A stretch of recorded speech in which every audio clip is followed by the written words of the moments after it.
रामायण हमारी भारतीय साहित्य की विशाल परंपरा का एक महत्वपूर्ण उद्गम है और हम उसे आदि काव्य के नाम से जानते हैं। आदि काव्य इसलिए कि रामायण से पहले ऋषियों के मंत्रों का विशाल संग्रह वैदिक साहित्य, जिसको छंदस के नाम से हम जानते हैं, तो वह आर्ष काव्य है, देव काव्य है, ऋषि काव्य है। वाल्मीकि भी ऋषि हैं, किंतु देव काव्य के बाद वाल्मीकि से नर काव्य शुरू होता है, जिसके केंद्र में मनुष्य है और वो है आदि काव्य, कहा जाता है आदि काव्य। लेकिन उसका वर्ण्य विषय, उसका उद्देश्य, उसका विवेचन कुल मिला जुला के समग्र रूप से वह आदिम संस्कृति का प्रतिनिधि काव्य नहीं है। आदि केवल वह प्रारंभ के अर्थ में है, एक परंपरा के बाद एक नई परंपरा का प्रारंभ, लेकिन वह एक विकसित संस्कृति का प्रतिनिधित्व करता है। रामायण जैसा कि उसका आरंभ ही होता है वाल्मीकि की एक गहन परीक्षा से, जिसमें वाल्मीकि नारद से पूछते हैं, कौन अस्मिन् सांप्रतम लोके गुणवान कस्य वीर्यवान।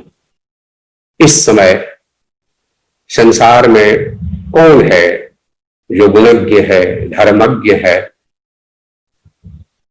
वीर है, फिर भी कृतज्ञ है, अपने सत्य में दृढ़ है, दृढ़ व्रत है, अपनी प्रतिज्ञाओं में भी दृढ़ है, और वह सत्यनिष्ठ महापुरुष जो क्रोध को जीत चुका है, लेकिन जिसके क्रोध करने पर देवता भी भयभीत हो जाते हैं, कौन है ऐसा। तो मनुष्य के महान गुणों का जो एक समग्र प्रतिनिधि हो सकता है, ऐसा मानव चरित्र कौन है। और सांप्रतम इस समय बिल्कुल इसी लोक में हमारे सामने हो, जो सत्यनिष्ठ है। और सत्य केवल शब्द नहीं है, वह धर्म का सार है, लेकिन वह केवल शब्द में नहीं जीता, किसी श्लोक में और किसी शास्त्र में नहीं जीता, बल्कि वह मनुष्य के चरित्र में जीता है। इसलिए वाल्मीकि का प्रश्न है, चारित्रेण च को युक्तः, कौन है जो मनुष्य के महनीय चरित्र से युक्त है। और फिर नारद विस्तार से राम के बारे में बताते हैं। राम है ऐसे महापुरुष जिसमें उन्होंने एक जगह बहुत ही एक संकेत पूर्ण वाक्य आता है कि समुद्रैव गाम्भीर्ये धैर्येण हिमवानेव। धैर्य में वह हिमवान के समान है और गंभीरता में समुद्र के समान।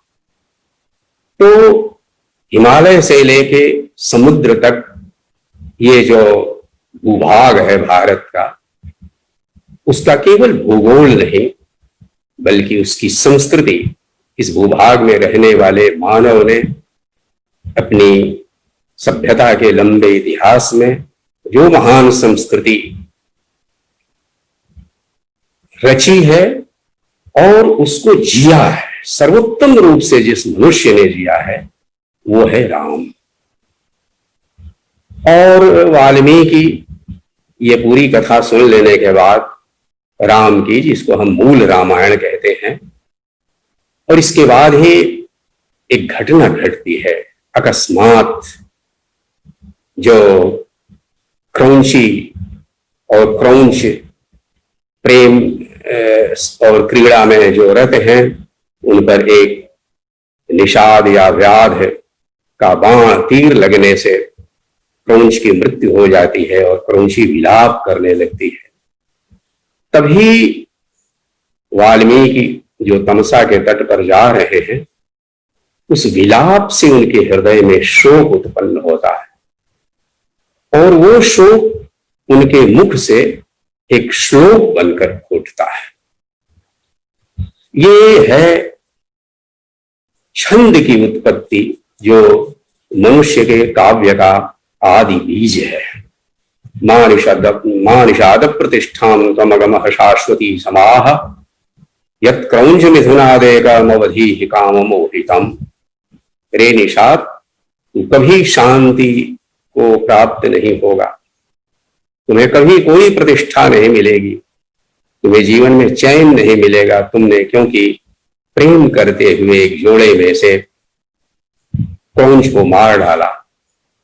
तो खुद अपने इस श्लोक से, या कहना चाहिए इस भावोद्गार से, वाल्मीकि चकित रह जाते हैं। यह जो विस्मय है, ये उनको व्याकुल कर देता है। मेरे मुंह से ऐसा अभिशाप कैसे निकल गया?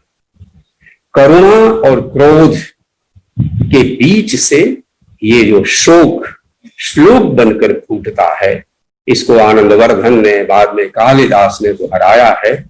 और ये हमारी साहित्य परंपरा में कविता के उद्गम को विशेष रूप से सूचित करता है। वाल्मीकि हमारी महनीय कवि परंपरा के आदि पुरुष है। ओंकार एव वर्णानाम कवीनाम प्रथमो मुनिः। जैसे वर्णों में ओंकार प्रथम है, अग्रणी है, वैसे ही कवियों में वाल्मीकि। और ये जो उनके मन की व्याकुलता है, उसे ब्रह्मा शांत करते हैं यह कहकर कि ये बिल्कुल सही हुआ है और ये श्लोक आपके मुख से फूटा है। यही काव्य भाषा और वर्ण विषय जो आप नारद से सुन चुके हैं, इस वर्ण विषय को, राम के चरित्र को इन श्लोकों में ही आप वर्णित कीजिए। और इस तरह ब्रह्मा की प्रेरणा से वाल्मीकि ने रामायण की रचना की। इस बात में अनेक संकेत हैं काव्य की सृजन प्रक्रिया इत्यादि के, मैं उसके विस्तार में नहीं जाऊंगा। लेकिन एक बहुत ही संकेतपूर्ण शब्द रामायण में आता है कि कवि ने फिर ध्यान पूर्वक उस वर्ण विषय का अन्वेषण किया। तो इस प्रक्रिया में वह जो मूल रामायण का वर्ण विषय है, वह फिर कवि कल्पना के जरिए, कवि के बराबर चिंतन और मनन के जरिए विस्तार पाता जाता है। और राम के चरित्र में जो कुछ रहस्य है, जो कुछ जाना नहीं गया है, वह सब भी उनके आगे प्रकट होता जाता है और रामायण की रचना होती जाती है। तो यह है भूमिका रामायण की। उसमें विशेष बात यह है कि यह एक ऐसा काव्य है, और इसके साथ ही महाभारत भी एक ऐसा काव्य है कि जिसमें उसका कर्ता कवि भी एक पात्र है। वाल्मीकि इस रामायण के प्रणयिता हैं, रचनाकार हैं, और साथ ही उसमें अपनी एक भूमिका भी निभाते हैं। यानी कवि रचना से पृथक नहीं है, कवि का जीवन भी उससे जुड़ा हुआ है। कवि स्वयं उसको जीता है और उसमें अपनी भूमिका निभाता है। ये जो रामायण की कथा अनेक रूप धारण करती है भारतीय साहित्य में, स्वयं रामायण में वह लेकिन संक्षेप में नहीं है। मूल रामायण में नारद ने उन्हें केवल संक्षेप में कथा सुनाई थी, लेकिन वाल्मीकि ने रामायण में उसे बहुत विस्तार से, बाद के कवियों ने अनेक विषयों को बहुत संक्षिप्त किया है या छोड़ दिया है, लेकिन वाल्मीकि को कोई जल्दी नहीं है।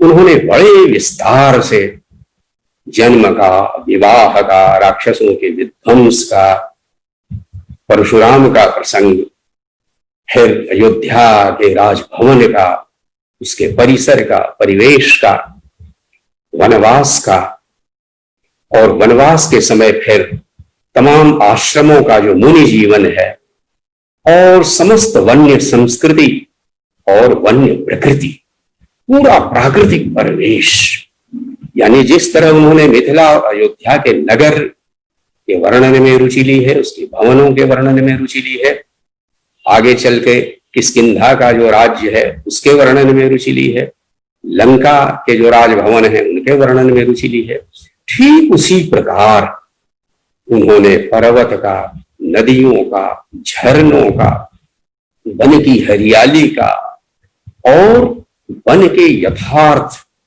दुखद भयंकर भीषण चित्रों का भी वैसे ही अवलोकन किया है और पाठक को कराया है। ये वाल्मीकि ही की कविता है जिसमें भीषण और दलित पक्ष, प्रकृति के और जीवन के दोनों समान अधिकार से कवि ने चित्रित किए हैं। इस मामले में रामायण आगे आने वाली हमारी जो काव्य परंपरा है उसका एक दिग्दर्शक है। यानी मनुष्य का जीवन और प्रकृति ये दोनों एक दूसरे से जुड़े हुए हैं। है इसके केंद्र में मनुष्य, लेकिन प्रकृति हाशिए पर नहीं है, प्रकृति उसके साथ लगी हुई है और वह जीवन का हिस्सा है। ये रामायण की एक बहुत बड़ी देन है।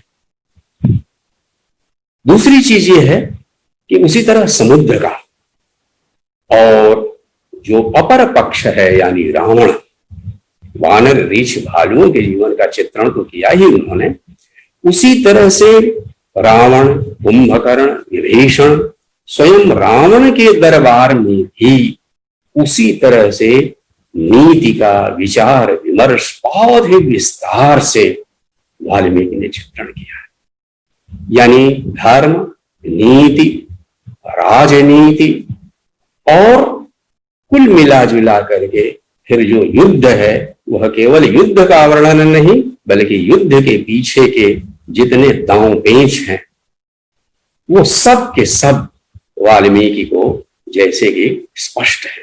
कहीं भी उनकी वाणी रुकती नहीं है। वाल्मीकि का जीवन के पूरे विस्तार पर अगाध अधिकार है और उनकी रुचि केवल राम के ही उदात्त चरित्र के चित्रण में नहीं है। वे केवल सीता, भरत और लक्ष्मण के ही पुनीत चरित्रों का चित्रण मनोयोग से नहीं करते, केवल राम के पक्ष के वानरों, रीछों, भालुओं, हनुमान आदि वीरों का ही चित्रण नहीं करते, बल्कि स्वयं रावण भी उसी तरह समतुल्य बलवान और वीर होने की तरह के कारण वह भी उसी तरह चित्रित हुआ है। ये वाल्मीकि की एक बड़ी विशेषता है। वहां भी मानवीयता के तमाम पहलू चित्रित हुए हैं।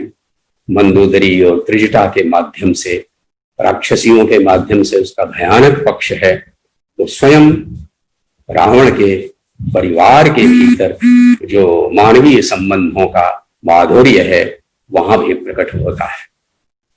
रामायण की एक बड़ी विशेषता यह है कि वो भारत की पहली कविता है, लेकिन उसमें मानव संबंधों का जो माधुर्य है, यानी पारिवारिक संबंधों का माधुर्य, राजा और प्रजा के बीच के संबंधों की विशेषता, गुरु और शिष्य के, मुनियों और दूसरे साधारण जनों के कुल संबंधों का जो शालीन सुसंस्कृत चित्र है वह वाल्मीकि के यहाँ पूरे विस्तार से मिलता है।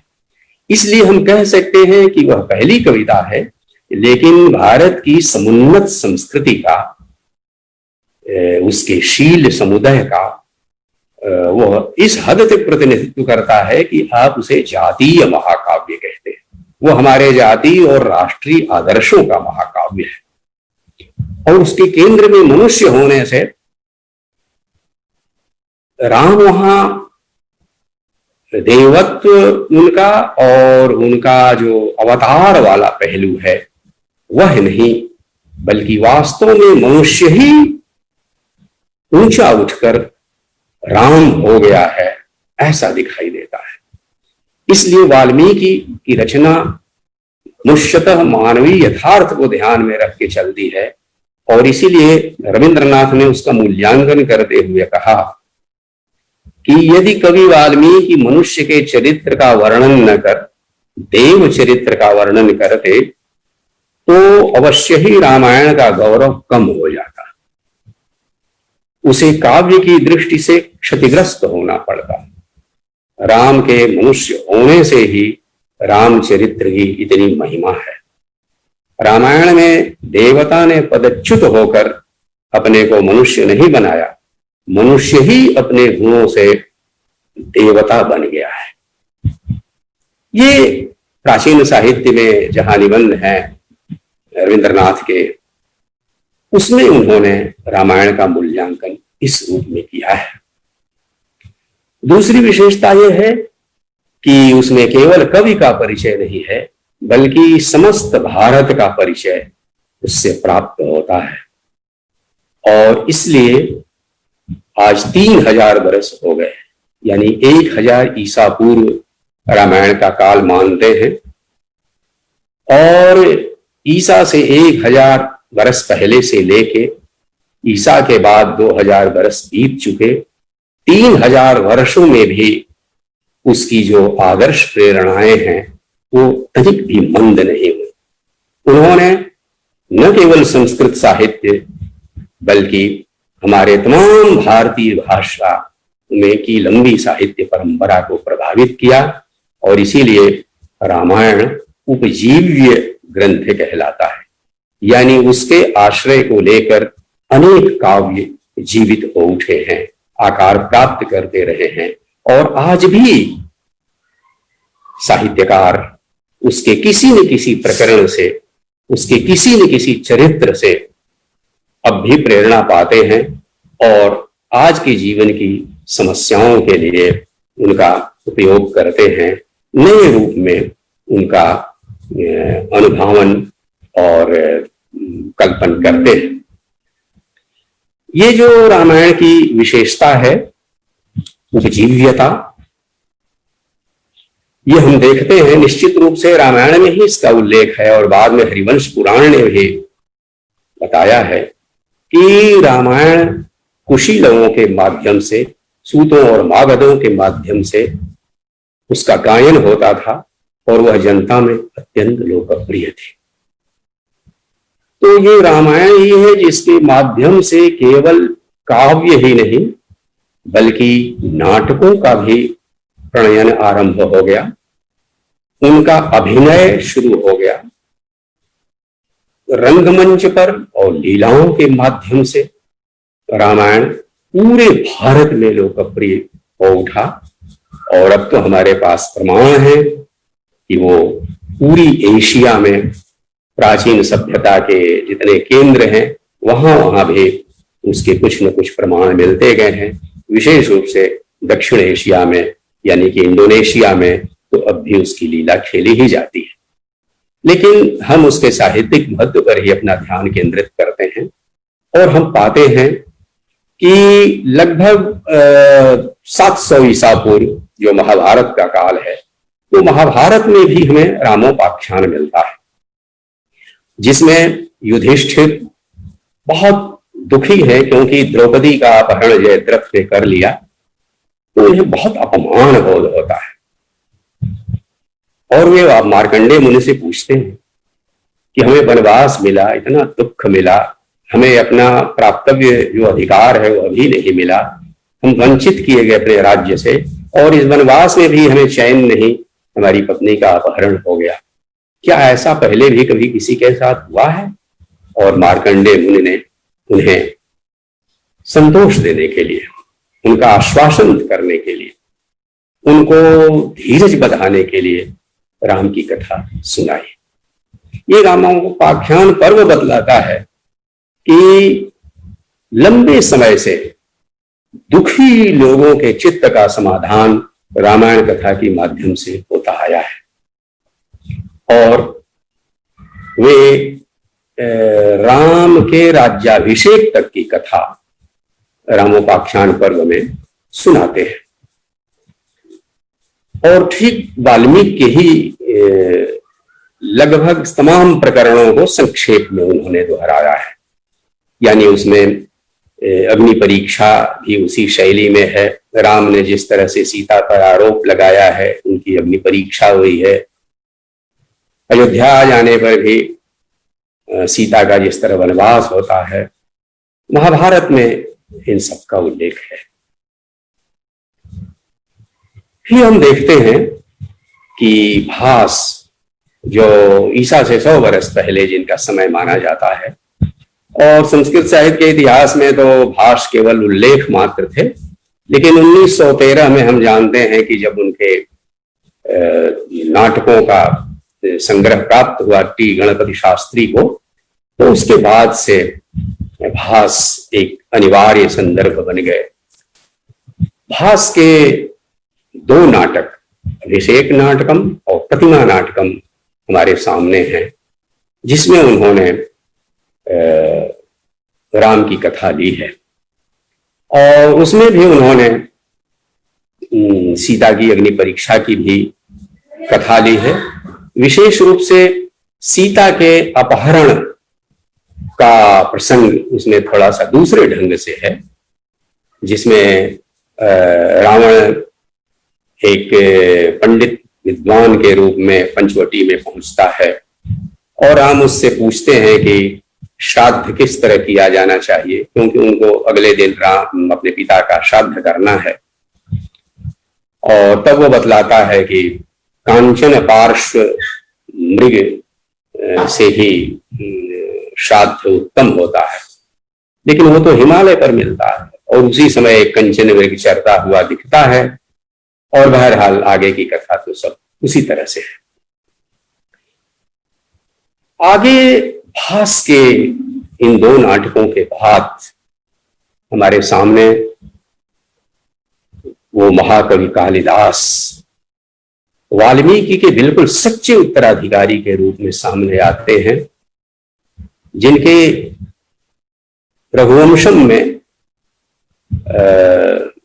कई सर्ग, यानी 9वें सर्ग से लेके 15वें सर्ग तक, रघुवंशम में तो रघुवंश के तमाम राजाओं पर है, लेकिन ये जो सर्ग हैं 9वें से 15वें सर्ग तक, वो रामचरित पर है।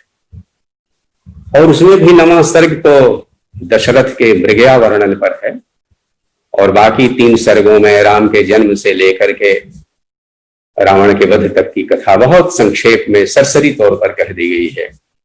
लेकिन बाद के सर्गों में कालिदास ने विशेष रुचि ली है, खास तौर से रावण के वध के बाद पुष्पक विमान से चलते समय ऊपर से सब कुछ राम सीता को दिखाते चलते हैं, और इस तरह से जो कुछ उनके ऊपर बीती है वह फिर एक बार दोहराया जाता है, फ्लैशबैक की तरह से हमारे सामने आता जाता है। और 14वां सर्ग सीता के वनवास पर है, जो अपनी मार्मिकता में बेजोड़ है, जिसमें राम का अंतर्द्वंद भी है, सीता का दुख भी है, और वाल्मीकि का वह उदात्त चरित्र भी है, जिसमें वह सीता के अभिभावक बनकर आते हैं। तामभ्यगच्छद्रुदितानुसारी कविः कुशेद्मा हरणाय जातः निषाद विद्धाण्डज दर्शनोत्थः श्लोकत्वमापद्यत यस्य शोकः। कवि तो कुशाएं और समिधाएं सुनने के लिए निकले थे वाल्मीकि, लेकिन सहसा उनके कानों में एक रोती हुई स्त्री का करुण विलाप सुनाई दिया। ये सीता थे जिनको लक्ष्मण झरने के पास छोड़ गए थे।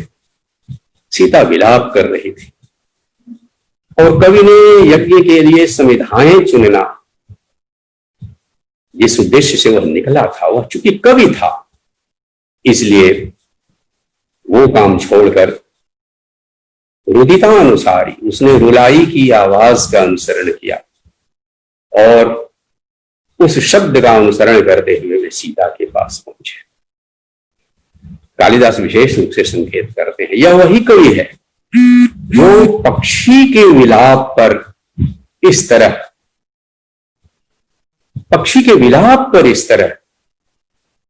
द्रवित हो उठा था।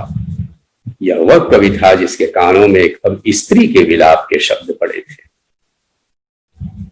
और वाल्मीकि उनके पास पहुंचे, उन्होंने उन्हें आश्वासन दिया। और उसके बाद पूरा का पूरा प्रसंग, यहाँ समय नहीं है, लेकिन कालिदास की जो अपनी शैली है उसमें विशेष रूप से सीता के दुख के प्रति उन्होंने अपना हृदय खोलकर रख दिया है। और वाल्मीकि की एक विशेषता, जहां मनुष्य और प्रकृति एक हो जाते हैं। सीता के अपहरण के बाद सिंह, व्याघ्र, मृग सब ऊपर से ले जाई जाती सीता की छाया को पकड़ते हुए और धरती पर दौड़ने लगते हैं। मृगों से राम को संकेत मिलता है कि सीता किधर को गई हुई है। तो पूरी की पूरी प्रकृति सीता के दुख से एक हो जाती है। ठीक वही चीज हम कालिदास के यहां भी पाते हैं। तो ये जो संस्कृत कविता की एक विशेष बात है, जिसको रामचंद्र शुक्ल ने लक्षित किया था और रेखांकित किया था, और हिंदी कविता में उसका अभाव पा करके उनको थोड़ा सा क्लेश भी था, कि यहां प्रकृति और मनुष्य का साहचर्य अपने पूर्ण रूप में दिखाई देता है। वहां प्रकृति उद्दीपन विभाव बन के नहीं आती। तो वो कालिदास की कविता का जो जादू है वो यहां भी दिखाई देता है। कालिदास के बाद, हालांकि कालिदास से पहले भी कुछ लोग मानते हैं कि हुए होंगे दिन्नाग। तो दिन्नाग की कुंदमाला एक नाटक है, और हम पाते हैं कि वाल्मीकि की उसी कथा पर या तो जनता के भीतर भी तरह तरह की कथाएं चल रही थी और एक संशोधन और परिवर्धन चल रहा था, क्योंकि आदमी क्षतिपूर्ति करता है, मानसिक क्षतिपूर्ति। तो जनता ने भी सीता के दुख के प्रति, शंभू के साथ जो अत्याचार हुआ उसके प्रति, अग्नि परीक्षा का जो दुख है उसके प्रति, जनता की मानसिक क्षतिपूर्ति का जो विस्फोट है वो निश्चित रूप से उनकी कथाओं में होता रहा होगा। और इसका प्रभाव हम बाद की कविता में देखते हैं, विशेष रूप से भवभूति के यहां, जिसमें सीता भूमि प्रवेश नहीं करती। वाल्मीकि के यहां अश्वमेध यज्ञ के बाद सीता जब अंतिम क्षण में शपथ लेती हैं अपनी पवित्रता का, और तब धरती माता विवर देती हैं उनको, तथा में माधवी देवी विवरम दातुमर्हसि, धरती माता फट जाए, तो धरती फट जाती है और सीता उसमें समा जाती है। यह भूमि प्रवेश की घटना भवभूति ने नहीं दी, और भवभूति ने सीता और राम का पुनर्मिलन कराया। तो ये जो 7वीं 8वीं शताब्दी का कवि है भवभूति, वह उत्तर रामचरितम में एक बार फिर नए सिरे से उसी राम कथा को, विशेष रूप से सीता के साथ होने वाली अंतिम घटना को, सीता वनवास और भूमि प्रवेश, इस पूरी घटना को अपनी कवि कल्पना से बिल्कुल एक नया रूप देता है। तो हम मानते हैं कि भारतीय सांस्कृतिक परंपरा में राम कथा केवल दोहराई नहीं गई, बल्कि उसमें हमेशा नया नया शोधन होता गया और वो उदात्त होती गई, या कहना चाहिए कि युग का भी दबाव रहा होगा। और यह भी हो सकता है कि स्वयं कवि की सहृदयता और उसकी अपनी कल्पना, यानी सीता पूर्ण गर्भा है जब उनका वनवास होता है, और जब वह गंगा में कूद पड़ती हैं उसी समय उन्हें प्रसव होता है और गंगा उन्हें अपने साथ ले जाती है। इस तरह से गंगा उनके बच्चों का पालन पोषण करती हैं, और बच्चों का दूध छूटने तक गंगा के अभिभावकत्व में वे बच्चे रहते हैं, और फिर गंगा उन बच्चों को वाल्मीकि के हाथों में जाकर सौंप आती है। तो इस तरह से सीता भूमि की पुत्री है, लेकिन उसकी एक अभिभाविका और हैं, और वो हैं भगवती भागीरथी। 12 वर्ष के बाद फिर उन बच्चों का अध्ययन पूरा होने के बाद जब राम अश्वमेध करते हैं, तो उस अश्वमेध में अंतिम शपथ के समय राम और सीता का पुनर्मिलन होता है, लेकिन भवभूत ने बिल्कुल एक नई कल्पना की है। नई कल्पना मुख्य उसके 2 प्रसंगों को मैं लेता हूं। एक तो यह है कि राम दंडकारण्य में पहुंचते हैं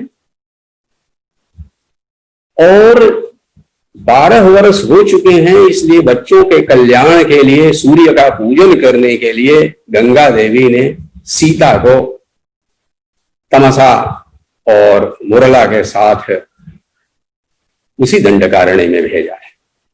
लेकिन आशीर्वाद कुछ ऐसा है सीता को कि सीता को राम नहीं देख सकते, कोई नहीं देख सकता, लेकिन सीता सबको देख सकती है। और इस नाटकीय युक्ति के कारण एक अद्भुत, जिसको छाया अंक कहते हैं, उस अंक में राम और सीता के बीच चलने वाली जो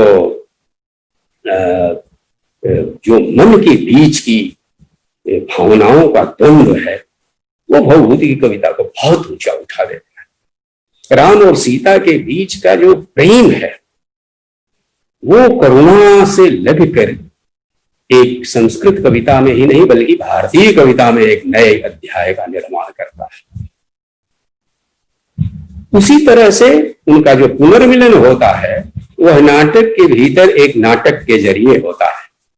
यानी वाल्मीकि मुनि अपने आश्रम में एक नाटक की योजना करते हैं और उस नाटक में स्वयं राम लक्ष्मण दर्शक के रूप में है, लव और कुश दर्शक के रूप में है, और मंच पर क्रमशः जैसे जैसे प्रसंग चलते हैं, क्योंकि राम को तो पता नहीं है कि निर्वासन के बाद सीता का क्या हुआ, तो वो सारे प्रसंग मंच पर दिखाए जाते हैं और भगवती भागीरथी फिर एक बार सीता को लेके मंच पर प्रकट होती हैं और कुलगुरु वशिष्ठ की पत्नी अरुंधति देवी के हाथों में सौंपती हैं, यह है पवित्र सीता, इसे तुम स्वीकार करो। और वहां पूरी जनता भी दर्शक के रूप में उपस्थित है और अरुंधति पूछती हैं कि इस पवित्र सीता के बारे में आप लोगों का क्या विचार है, और सब सीता को नमस्कार करते हैं। और इस तरह से सबकी स्वीकृति और हर्षद ध्वनि के बीच, लेकिन यह सब देख के राम मूर्छित हो जाते हैं और अरुंधति आदेश देती है कि बेटी अपने हाथों के स्पर्श से राम को फिर से जीवित करो। और इस तरह से सीता के हाथों के स्पर्श से राम फिर से संजीवित हो उठते हैं और सीता और राम का मिलन होता है। तो उत्तर रामचरितम एक अद्भुत रचना है। राजशेखर ने यह बात कही है और मुझे यह बहुत अच्छी लगती है कि स्वयं वाल्मीकि ही भवभूति बनकर अवतरित हुए थे। और अद्भुत बात है कि इस नाटक के भीतर वाल्मीकि का लिखा हुआ नाटक खेला जाता है और उस नाटक में स्वयं वाल्मीकि जो एक पात्र भी है इस राम कथा के, ये एक अद्भुत योजना है भवभूति की। और जब अंतिम उसका भारत वाक्य है, उसको पढ़ते हुए आपको लगेगा कि ये वाल्मीकि पर कहा जा रहा है या भवभूति के बारे में कहा जा रहा है, क्योंकि वह जो शब्द ब्रह्मविद प्राज्ञ कवि है वह वाल्मीकि भी हो सकते हैं और भवभूति भी हो सकते हैं। इतनी चर्चा के बाद मैं ये कहना चाहता हूं कि भवभूति के बाद फिर बहुत सारे नाटक और काव्य राम पर लिखे ही जाते रहे, जिसमें अनर्घ राग हो, उदात्त राग हो, उन्मत्त राग हो, प्रसन्न राग हो, अनेक महाकाव्यों की भी रचना हुई। हनुमान नाटक और प्रसन्न राग हो का तो विशेष रूप से बाद में जो अनेक भारतीय भाषाओं में रचना हुई, विशेष रूप से तुलसीदास के रामचरितमानस पर इनका बहुत ही प्रभाव पड़ा। तो ये संस्कृत साहित्य की परंपरा की कुछ रचनाओं का मैंने उल्लेख किया। लेकिन एक विशेष बात यह है कि जो दूसरी भाषाएं हैं, यानी प्राकृत में और अपभ्रंश में, विशेष रूप से जैसे बौद्ध परंपरा में दशरथ जातक का महत्व है, वैसे ही आप देखें तो स्वयंभू और पुष्पदंत, ये जो अपभ्रंश के कवि हैं, इन्होंने रामायण कथा को अपने हाथ में लिया और उन्होंने एक विशेष ढंग का प्रकरणों के साथ प्रयोग किया, जिसमें स्वयंभू की कथा में तो उतना अंतर नहीं है। स्वयंभू एक बहुत ही उदार कवि हैं और गृहस्थ भी हैं, पंडित तो खैर हैं ही। स्वयंभू की रचना जो स्वयंभू रामायण कही जाती है, यानी पौमचर्यु, संस्कृत में भी रविशेन ने पद्मचरितम नाम से लिखा था और विमल सूरी ने प्राकृत में पौमचर्यु चौथी शती में लिखा था। स्वयंभू की रामायण 8वीं शती की है और अपभ्रंश में उसकी भूमिका जिस ढंग की है, राहुल जी को एक बार यह लिखना पड़ा था कि शायद तुलसीदास ने स्वयंभू की रामायण देखी होगी, क्योंकि उनके रामचरितमानस पर इसका बहुत प्रभाव है। जो हो, लेकिन स्वयंभू के काव्य में वाल्मीकि की वही तेजस्विता दिखाई देती है, इस कारण कि बाद के रामचरित, बाद के रामायण या बाद के उसके एक प्रसंग को लिखे हुए काव्यों और नाटकों में सीता में फिर वही तेजस्विता नहीं दिखाई देती जो वाल्मीकि में है। लेकिन स्वयंभू रामायण में सीता अपनी पूरी तेजस्विता के साथ आती हैं, जो अग्नि परीक्षा के समय राम के आरोपों का बहुत तीव्र प्रतिवाद करते हैं। उसमें सीता की प्रतिभा भी झलकती है, उनका स्वाभिमान भी झलकता है। लेकिन उसका अंत जो होता है वो राम के जैन धर्म में दीक्षित होने से होता है। और ये जो कथा का जैन रूपांतर है, ये पुष्पदंत के यहाँ थोड़ा ज्यादा है। पुष्पदंत 10वीं शताब्दी के हैं और उन्होंने जो आदि पुराण नाम का विशाल पुराण काव्य लिखा, इसको आप कह सकते हैं कि यह अपभ्रंश का महाभारत है, यानी लगभग एक विश्वकोश है। इस आदि पुराण का एक हिस्सा, यानी महापुराण का एक हिस्सा तो जो प्रथम तीर्थंकर है ऋषभदेव, उनके जीवन पर है, और बाकी हिस्सों में 23 तीर्थंकरों का, 12 चक्रवर्तियों का, 9 बलदेवों का, 9 नारायण और 9 प्रतिनारायणों का जीवन आता है, और इसी खंड में राम का भी जीवन है। तो ये एक बहुत विशाल काव्य है। 63 पुरुष गुणालंकार इसको कहते हैं, यानी 63 महापुरुषों के गुणों का वर्णन इस रचना में हुआ है। पुष्पदंत की विशेषता यह है कि वो जैन धर्म का जो सांप्रदायिक दृष्टिकोण है, उसके द्वारा उन्होंने अधिक इसमें परिवर्तन किया है। और इतना परिवर्तन किया है कि जैसे उनके यहाँ सीता जो है वो रावण की पुत्री हैं, जो मंदोदरी से पैदा होती है, और जब मालूम होता है कि इससे बड़ा अमंगल होगा तो रावण उसे समुद्र में बहा देता है, और फिर वो पृथ्वी को प्राप्त होती है, किसान के जरिए जनक को मिलती है। इसी तरह से लक्ष्मण जो हैं वो सुमित्रा के नहीं, कैकेयी के पुत्र हैं।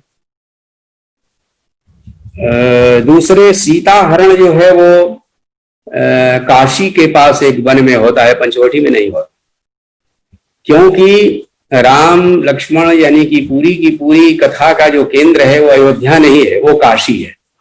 काशी में ही इनका जन्म होता है, राज्य उनका काशी में है।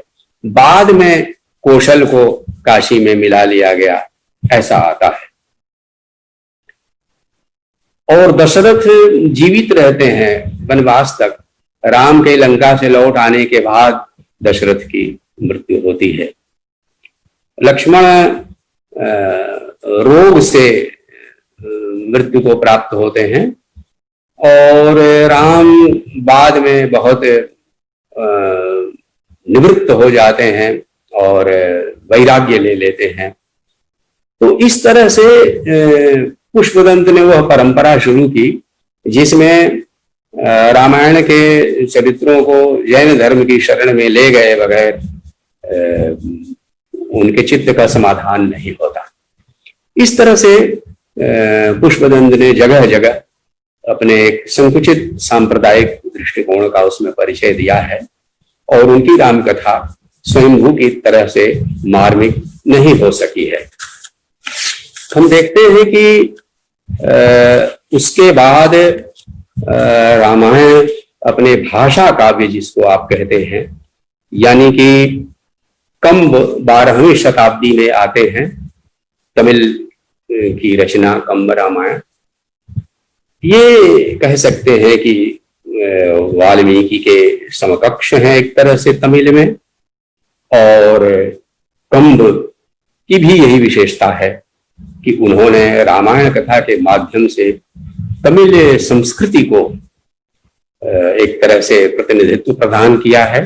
उन्होंने भी बहुत विस्तार से जिसको हम कहते हैं वस्तु वर्णन, यानी कि परिवेश का और एक एक चीज का बहुत रुचि लेकर वर्णन करना कम्ब की यह विशेषता है। कम्ब रामायण की कोई परंपरा तमिल में चली या नहीं चली ये हम नहीं कह सकते, लेकिन दक्षिण भारत में ये रामायण कथा इस तरह जरूर पहुंची और कम्ब निश्चित रूप से इसमें पहले कवि नहीं हो सकते। तो वो कथा लेकिन तमिल में एक परिपक्व रचना के रूप में हमारे सामने आती है और ये सूचना देती है और विभिन्न भारतीय भाषाओं में रामायण की कथा किस तरह से अपना रूप लेती गई होगी। 15वीं शताब्दी में 13वीं शताब्दी में तेलुगु में बुद्ध रेड्डी का रंगनाथ रामायण और एक मुल्ल कवि हुई स्त्री हैं, उनका मुल्ल रामायण जो संस्कृत की विदुषी प्रतीत होती हैं और ज्यादातर वाल्मीकि के मेल में उनकी रचना चलती है, लेकिन जगह जगह अपना विशेषत्व भी वह दर्शाती गई हैं। और इस तरह से मुल्ल रामायण और रंगनाथ रामायण ये तेलुगु के भीतर, ये रामायण की परंपरा के भीतर रचनाएं परिगणित होती हैं। उत्तर भारत में 15वीं शताब्दी में कृतिवास ओझा का कृतिवास रामायण, जो लोक में जैसे हमारे यहाँ आल्हा हिंदी प्रदेशों में गाया जाता है, उसी तरीके से जो पांचाली गायन है, उस पांचाली गायन की परंपरा में राम कथा की उन्होंने रचना की। और इस रचना में चूंकि ये लोक गायन भी इसका होता रहा, इसलिए बीच बीच में गायक भी इसमें अनेक चीजें जोड़ते गए हैं। इसीलिए कृतिवास रामायण के अनेक पाठ मिलते हैं, लेकिन यह अत्यंत लोकप्रिय रचना हुई जिसमें पांडित्य का प्रदर्शन तो नहीं, लेकिन जो लोक गायन की परंपरा है, काफी जड़ में गई हुई जो रामायण कथा है, उसका प्रमाण ये कृतिवास की रामायण देती है। कहते हैं कि जो निराला जी की राम की शक्ति पूजा है, राम रावण पर विजय प्राप्त करने से पहले शक्ति की आराधना करते हैं, ये प्रसंग कृतिवासी रामायण में है और निराला को प्रेरणा वहीं से मिली। लेकिन फिर भी राम की शक्ति पूजा में स्वयं निराला की कभी प्रतिभा, कभी कल्पना, और जो युग के मूल्य हैं वो उसको बिल्कुल नया रूप देते हैं। असमिया में 15वीं शताब्दी में ही कंदली ने असमिया रामायण की रचना की।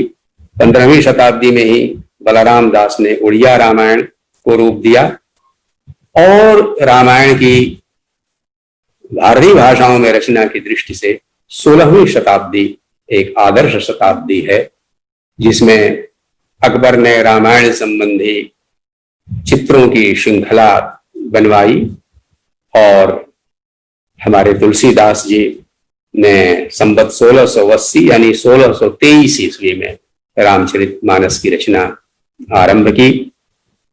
इसी के आसपास एकनाथ ने मराठी में भावार्थ रामायण की रचना की, तोरावे ने कन्नड़ रामायण की रचना की, और एजुत्तुच्छन मलयालम में अध्यात्म रामायण की रचना करते हैं।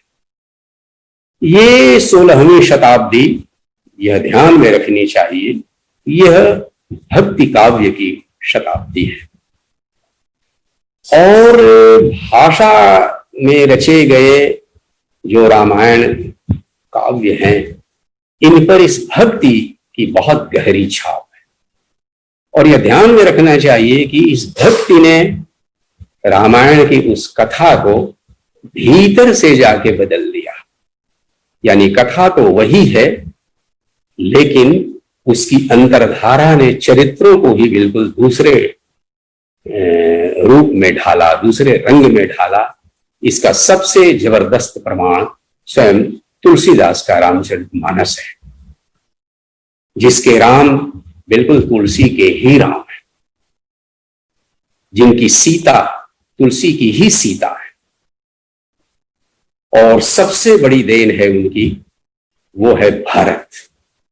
तुलसी जैसा भरत न उनसे पहले है, न उनके बाद किसी का भरत दिखाई देता है, क्योंकि भक्ति का आदर्श बनकर लगभग सब चरित्र भक्ति का आदर्श बनकर उभरते हैं, लेकिन उनमें भी भरत सर्वश्रेष्ठ हैं, जो चरित्र में राम से होड़ करते हैं। और स्वयं अयोध्या कांड को पढ़ते हुए मालूम होता है कि तुलसीदास इस होड़ में कई बार भरत की ओर झुक जाते हैं। भरत भूमि रह राहुल राखी, भूतल हो न भाव भरत को, सकल धर्म धर्म धरत को। अगर धरती पर भरत नहीं आते तो धर्म का जो सार है वह मूर्तिमंत दिखाई कैसे देता है।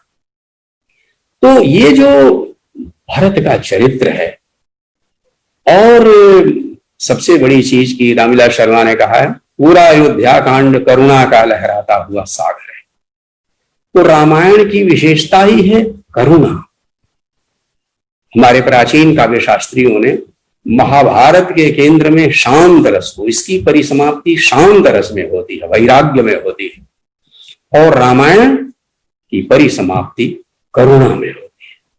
तो मनुष्य के हृदय के सभी भावों को लेकर जो कविता चलती है, जिसके जरिए हम नौ रसों की कल्पना करते हैं और कुछ और रसों की कल्पना करते हैं, तो इन तमाम भावों में करुणा सबसे अधिक मानवीय है। आधुनिक युग में रामचंद्र शुक्ल ने करुणा के महत्व पर अधिक लिखा, तो जब यह उन्होंने कहा तो उनके पीछे रामायण था।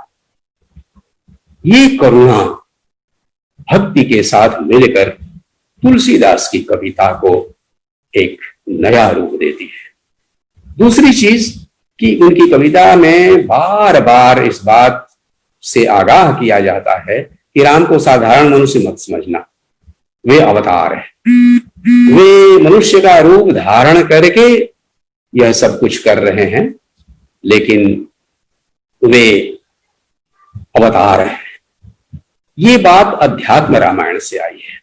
यह ब्रह्मांड पुराण का एक अंश है, और बाद की रचनाओं पर अध्यात्म पुराण का, विशेष रूप से तुलसीदास पर, उसका प्रभाव बहुत अधिक है। संवाद उन्होंने हनुमान नाटक से लिए हैं और प्रसन्न राघव से भी लिए हैं। तुलसीदास हमारे उस समय के बहुत ही पढ़े लिखे, बहुपठित, बहुत शुद्ध कवि थे और उन्होंने संस्कृत साहित्य परंपरा के सार को पूरी तरह से एकदम उसमें निःशेष कर दिया है। तो एलतुंचन की मलयालम रामायण मुख्यतः अध्यात्म रामायण है।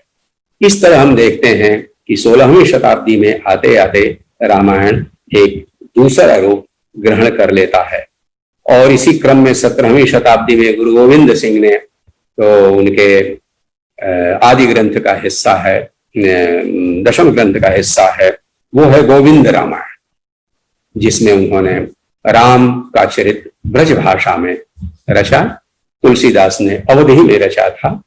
और इसी तरह से बाद में 18वीं शताब्दी में गुजराती रामायण गिरधर ने, कश्मीरी रामायण दिवाकर प्रकाश भट्ट ने और नेपाली रामायण 19वीं शताब्दी में भानुभक्त ने रचा।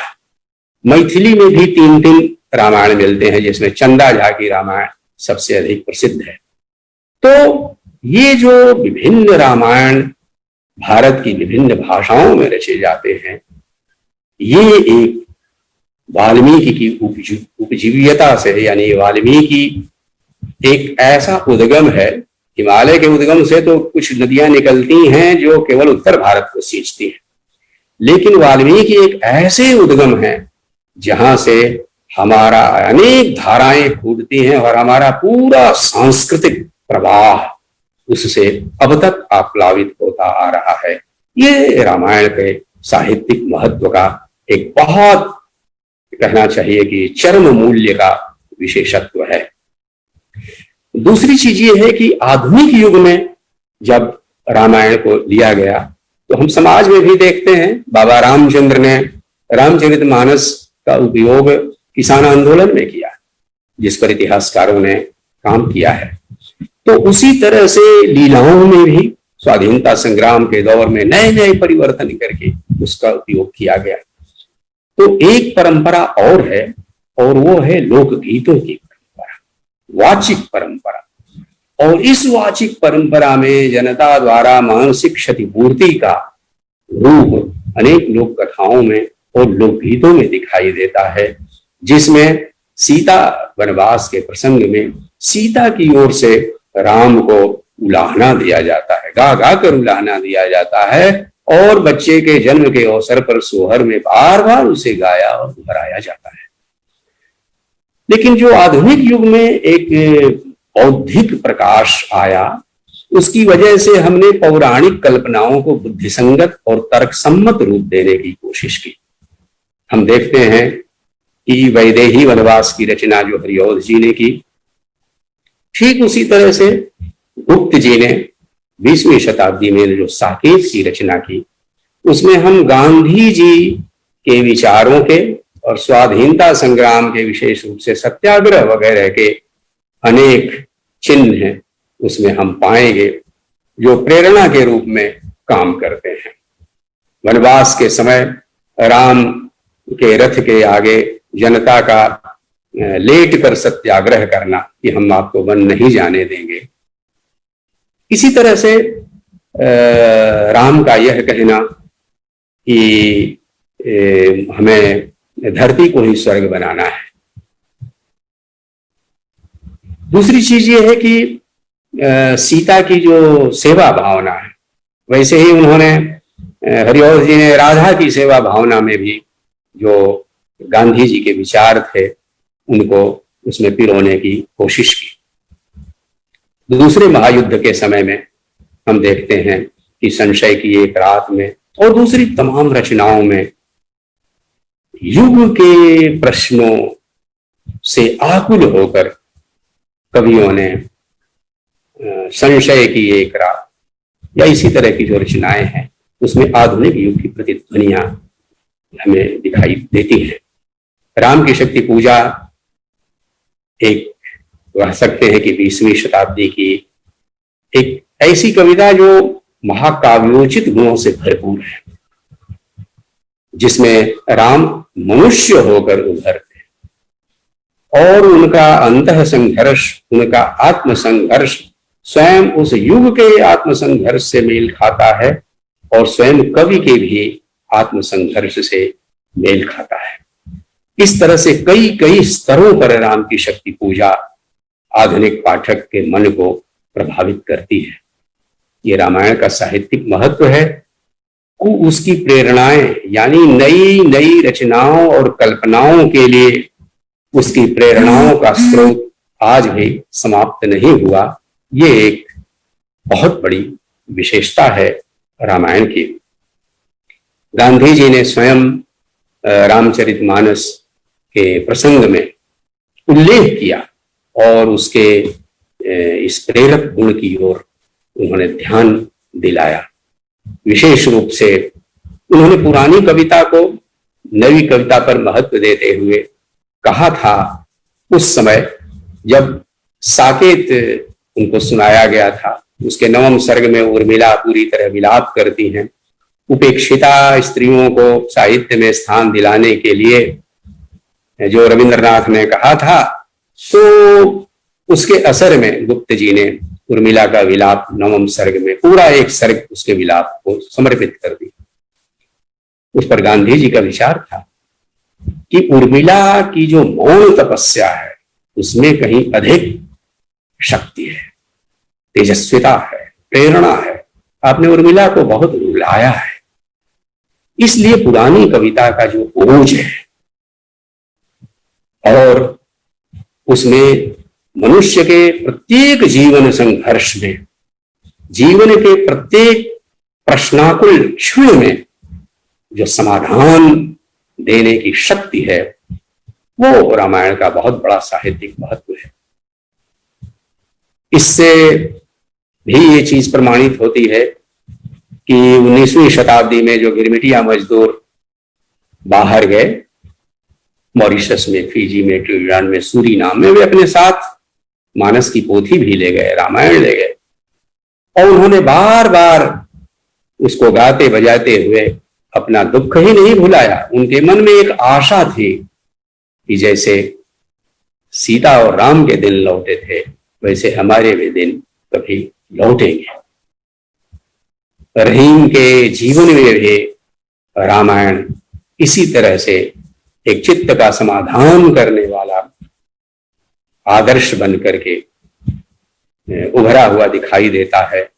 जब रहीम जीवन के अंतिम दिनों में चित्रकूट में जाकर अपना दुख भुलाने की कोशिश करते हैं। चित्रकूटी में रम रहे रहीमन अवध नरेश, जा पर विपदा परत है, सो आवत यही देश।